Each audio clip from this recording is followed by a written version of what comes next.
우리 권사님들 특성하시는 걸 보니까 또 함께 교회를 또 어떻게 섬겨왔는지도 한번 또 생각해 보는 것 같아요. 그 오랜 세월 동안 우리 교회를 섬기시는 그 모습들 하나님께서 기뻐 받아주셨을 거라고 믿습니다.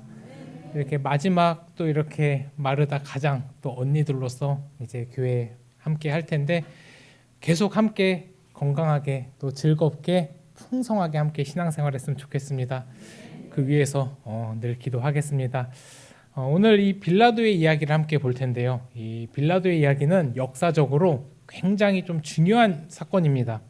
그러니까 이 빌라도의 한 사람의 이 선택으로 인해서 많은 것이 또 변화가 됐고 오늘날까지 이 빌라도가 이야기가 되고 있고 또 우리가 매 예배 때마다 이 사도신경으로 그분의 이름을 그 사람의 이름을 부르며 기도까지 합니다. 그리고 모든 복음서에 다 등장하고 있는 인물이기도 합니다. 그러니까 뭐 역사적으로나 이 구속사적으로나 얼마나 중요한 사건이고 인물이었는지를 보여주고 있습니다. 이 빌라도는 우리가 너무나 잘 알다시피 정치가였습니다.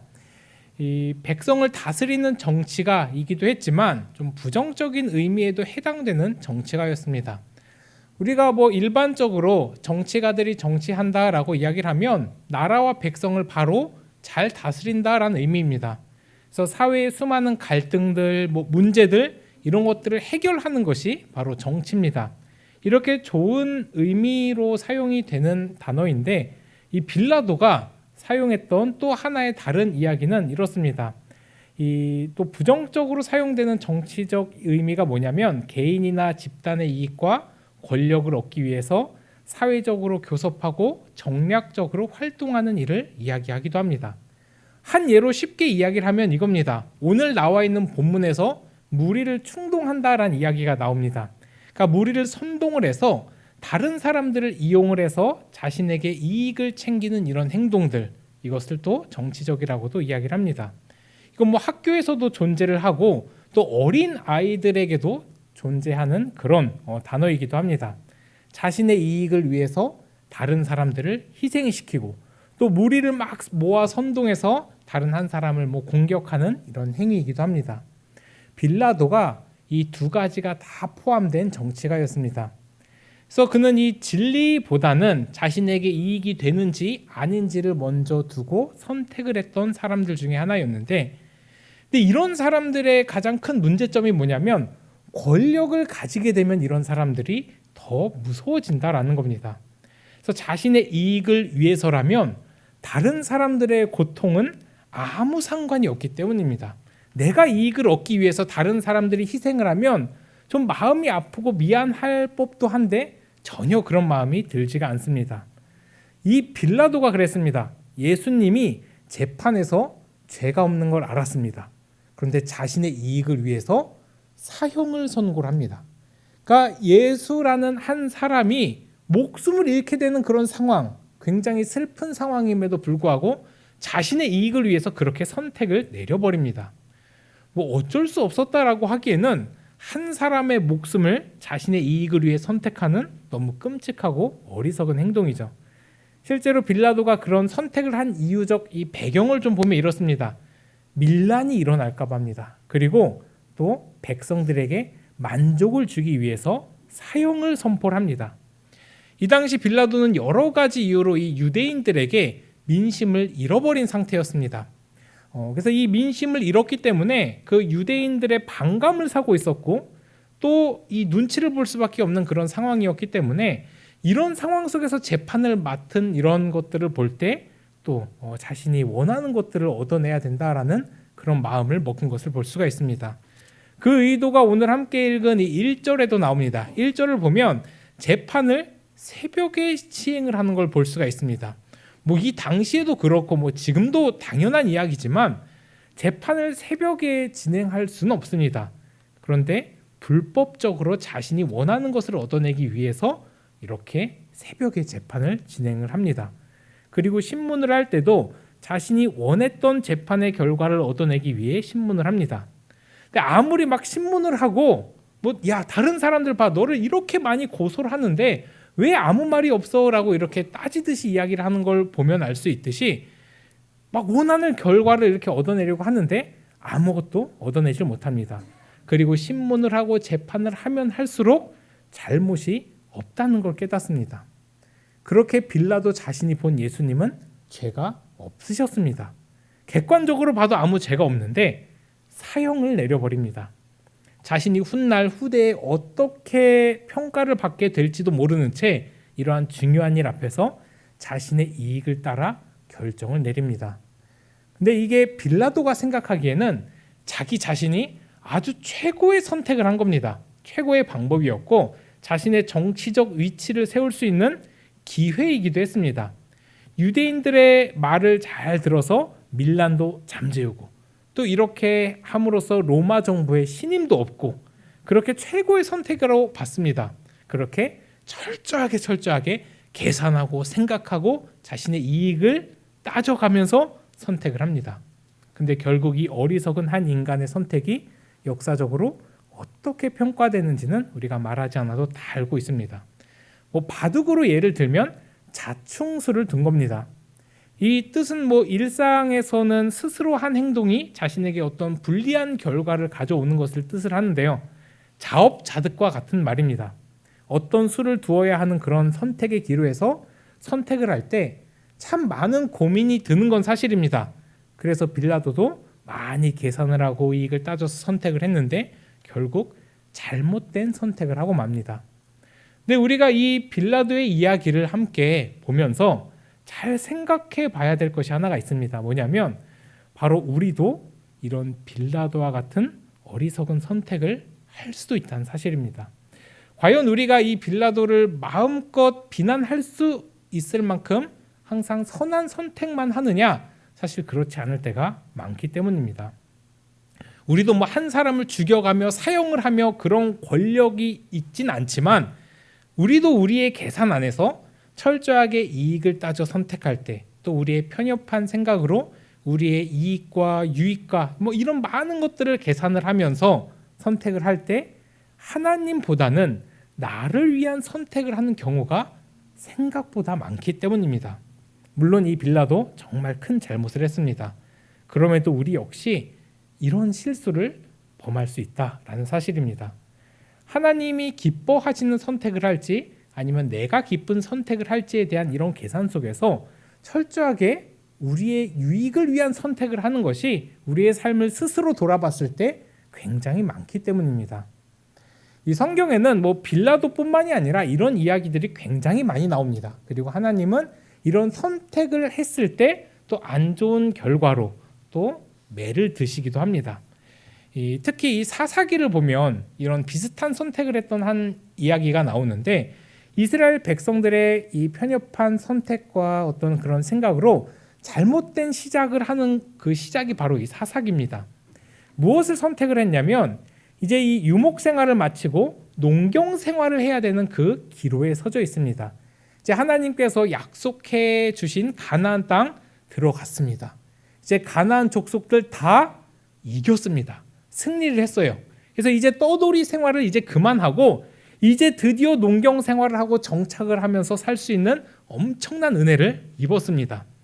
그 속에서 가나안 족속을 하나님은 완전히 진멸하라고 했는데 따져보니까 이제 농사를 지어야 되는데 일꾼이 너무 부족한 겁니다. 그래서 이 가나안 족속 하나님이 아까워하지 말고 그 모든 것 다 불태우고 버리고 다 진멸하라고 했는데 멸하지 않고 종으로 삼는 모습이 시작이 됩니다. 그래서 이 가나안 족속을 종으로 삼고 너무나 효과적인 선택이다. 이건 하나님이 이 정도는 이해해 주실 것이다 라고 그렇게 생각을 하고 다 진멸하지 않습니다. 그런데 아무리 효과적이더라도 하나님의 말씀에 어긋나면 하지 말아야 됐습니다. 아무리 자신들의 생각이 더 효율적이고 또 이게 굉장히 이익되는 일이라 할지라도 하나님의 말씀에 순종하는 것이 먼저였고 그것이 또 하나님이 원하는 방법이었습니다. 그럴 때 우리가 생각할 수 없었던 승리와 은혜와 평강을 주시는 분이 우리 하나님입니다. 아무리 우리가 계산하고 계산기를 두드려가고 이익을 따져가도 하나님이 하시는 일이 훨씬 더 위대한 일입니다. 그런데 이들은 그런 것들을 다 경험을 했습니다. 여리고성을 돌기만 해도 무너뜨려 주시는 그 능력의 하나님을 신뢰했어야 됐습니다.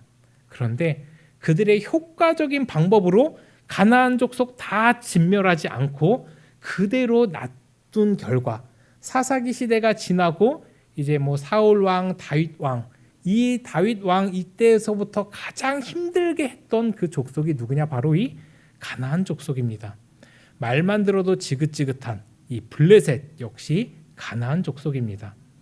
우리의 편협한 생각으로 당장의 눈앞에 이익을 두고 하는 선택보다 어리석어 보여도 하나님의 말씀에 순종하는 선택을 하는 것이 훨씬 더 좋다라는 것은 빌라도의 이야기뿐만이 아니라 이 사사기를 통해서도 우리가 너무나 잘 알 수가 있습니다.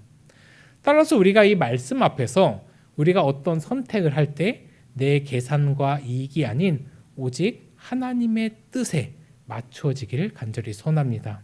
이것이 바로 하나님의 뜻이고 바둑으로 예를 들면 신의 한 수입니다. 우리의 선택이 자충수일지 아니면 신의 한 수일지는 하나님의 뜻에 맞추어져 있는지 아니면 내 뜻과 내 유익과 내 계산에 맞추어져 있는지를 보면 알 수가 있습니다. 우리는 하나님이 원하시는 것이면 누가 뭐래도 해야 되는 사람들이고, 만약에 그게 아니면 누가 뭐래도 하지 말아야 되는 게 바로 하나님 나라의 백성으로서, 교회로서 해야 될 그런 사명입니다. 근데 중요한 것은 여기서 하나님이 원하시는 선택, 하나님을 위한 선택을 하는 것이 그렇게 어려운 일이 아닐 때가 참 많습니다.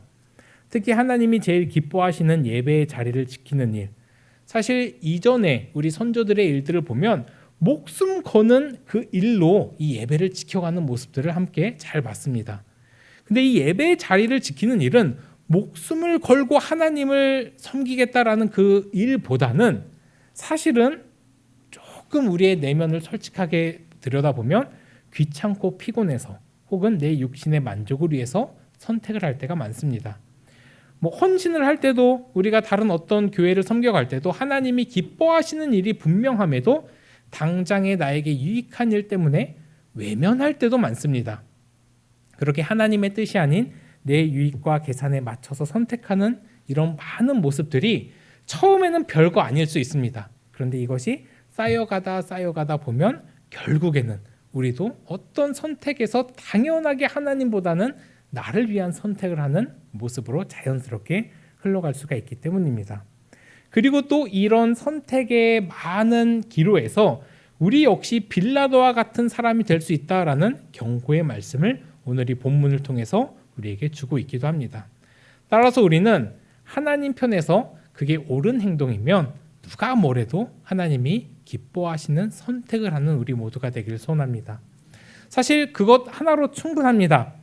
그럴 때 하나님이 또 책임져 주시고 하나님이 은혜를 주시고 하나님이 주어주시는 그 은혜가 풍성하게 우리 안에 임할 것입니다.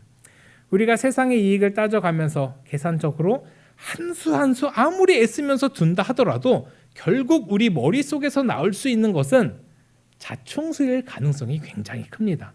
그런데 하나님의 한 수, 이 신의 한 수가 되려면 정말 하나님이 우리의 인생의 바둑판을 두어주시는 방법밖에 없습니다. 하나님이 우리의 인생을 바둑판으로 예를 들면 하나님이 한 수 한 수 나에 주시면 그곳에 순종하면 가면 우린 신의 한 수로서 살아갈 수 있는 은혜를 누릴 수 있는 그런 자들입니다. 따라서 언제나 어디서나 우리는 하나님을 선택하는 한 수 한 수를 두시기를 간절히 소원합니다. 그때 하나님이 우리와 함께 우리 인생의 수를 놓아주시는 것을 우리가 살면서 다 경험할 줄을 믿습니다. 보통 하나님의 뜻이 무엇인지, 하나님이 원하시는 것이 무엇인지 예배와 헌신을 놓고 기도하면 어느 정도는 알 수 있지만 또 때로는 개인적으로 우리가 뭐가 하나님의 뜻인지 잘 모를 때도 분명히 있습니다. 그럴 때도 또 답이 또 간단합니다. 이 말씀 보고 계속 기도하는 수밖에 없습니다. 왜냐하면 아무리 내가 답을 찾으려 해도 그 답은 말씀에 있고 기도에 있기 때문입니다.